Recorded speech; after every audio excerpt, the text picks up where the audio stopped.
Hello दोस्तों, स्वागत है कहानी कविता चैनल पर। मैं आपको राजा चंद्रदेव की कथा सुनाने जा रही हूँ। इसको लाइक और ज़्यादा से ज़्यादा सब्सक्राइब करना।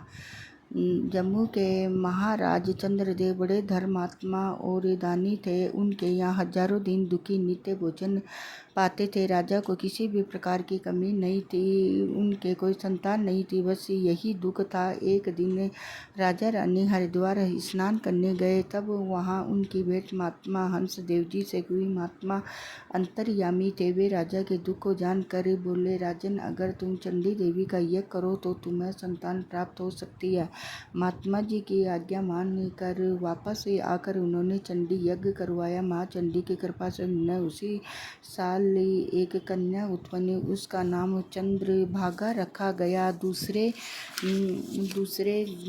ही वर्ष उनके एक पुत्र भी हुआ, जिनका नाम चंद्रशील रखा गया। कन्या की विवाह होने पर उसका विवाह महेशपुर के राजकुमार के साथ हो गया। कुछ समय बाद चंद्रशील का विवाह तो था, महामते हंस देव जी भी जम्मू पधारे। वहाँ उन्होंने राजकुमारी चंद्रभागा का ललाट देख कर कहा कि ये 7वें दिन विधवा हो जाएगी।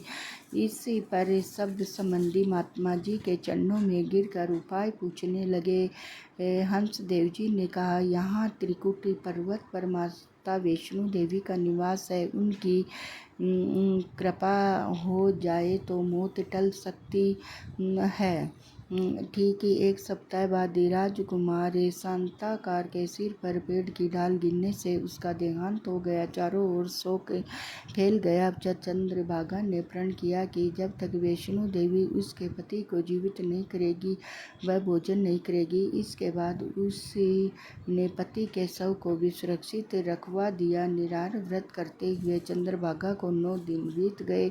10वें दिन देवी ने प्रसन्न होकर दर्शन दिए और वर मांगने को कहा। चंद्रभागा ने पति के बिना मैं कोई वर मांगने की अधिकारी नहीं हो सकती। इस पर देवी ने शांताकार को जीवित कर दिया तो चंद्रभागा ने वर मांगा कि युगों तक देवी उन्हीं के राज्य में निवास करे तथा अपनी कृपा सदैव बनाए रखे। इसी कारण से आज भी भारतीय नारियां घर में जौ बीजती है और 9 दिन व्रत रख कर अपने सुहाग की मंगल कामना करती है। इन्हीं दिनों को नवरात्र कहते हैं। इनमें तीर्थ यात्रा एवं देवी के दर्शनों का विशेष फल माना जाता है।